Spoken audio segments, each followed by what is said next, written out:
Ever heard about the guy who tried to sell his imaginary friend on eBay? Yes, you heard that right. Now don't get me wrong, we're not suggesting that you go out and start selling off all your imaginary friends. But this story is one for the books, a tale that proves some people will try anything to make a quick buck. Picture this. Our protagonist, let's call him Joe, found himself in a bit of a financial pickle. He had bills to pay, a stomach to feed, and a rather demanding imaginary friend who just wouldn't quit. One day, in a fit of desperation, Joe had a brainwave. He decided to sell off his imaginary friend. And where better to do that than on the world's largest online marketplace, eBay? Joe set up the auction with a flair for the dramatic. He described his imaginary friend as a charming, witty companion with a penchant for long walks on the beach. He even threw in a few extra features. The friend was hypoallergenic and required zero maintenance. Pretty tempting, right? What happened next was nothing short of a miracle.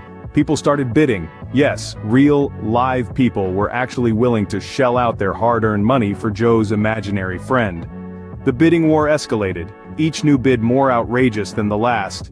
It was like watching a reality TV show, but with an invisible star. And the end result? Well, let's just say Joe made more money than he ever dreamed of. He was rolling in dough, all thanks to his non-existent pal. It was a ludicrous venture, one that had us all in fits of laughter, but it certainly paid off for Joe. Now, we're not saying you should follow in Joe's footsteps. Selling imaginary friends might not be the most reliable path to riches, but it just goes to show. Sometimes the most unusual methods can yield the most surprising results. And that, folks, is how you turn nothing, literally nothing, into something. But we don't recommend this method. Now, making money is like baking a cake, but instead of flour and sugar, we use smart investments and hard work. Intriguing, isn't it? Let's delve into this amusing comparison a bit more. Consider this. To bake a delicious cake, you need a recipe, right? The same goes for making money. You need a plan or a strategy. Going into the kitchen without knowing what you're doing might result in a kitchen fire. Just like diving into the world of investments without a clue may lead to financial disaster. Now let's talk ingredients. To bake a cake, you need flour, sugar, eggs, butter, and whatever else your recipe calls for. In the financial world, these ingredients are your investments. Stocks, bonds, real estate, small businesses, these are the staples of your financial cake. And just like in baking, you don't want to put all your eggs in one basket, or in this case, one type of investment.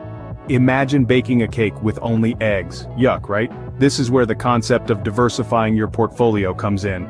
It's like adding different flavors to your cake. A little bit of real estate here, a sprinkle of stocks there, a dash of bonds, voila! You've got yourself a diversified portfolio or a scrumptious cake. But here's the tricky part. Both in baking and in making money, timing is everything. Leave your cake in the oven too long, and it burns. Pull it out too soon, and it's raw.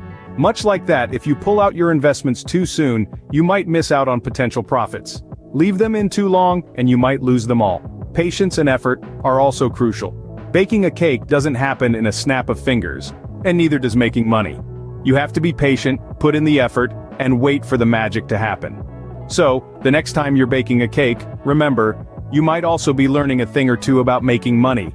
So, you've made it to the end of this video and you're probably wondering what's next. Well, let me tell you, there's a secret currency in the YouTube world that's more valuable than gold, more precious than diamonds, and dare I say, even more sought after than that elusive, perfect avocado at the grocery store. I'm talking, of course, about YouTube likes. Now you might be thinking, likes? Seriously? I thought they were just a way to feed the ego of YouTubers. And you wouldn't be entirely wrong, but they're more than that. In fact, a YouTube like is like a high-yield stock. You might not think much of it at first, but it can lead to exponential growth for us YouTubers. Let's imagine for a second that a YouTube like is a magic bean. Yes, you heard me right, a magic bean. You plant it by hitting that thumbs up button, and voila, you've just made a small investment in our channel. It seems insignificant, right? But just like that beanstalk in the fairy tale, your like can grow into something huge. Each like sends a signal to YouTube's algorithm that our content is worth watching. The more likes, the more our videos get recommended, and the more our channel grows. So, in essence, your like is a small seed that can grow into a huge tree, providing shade, fruit, and a home for all sorts of weird YouTube critters.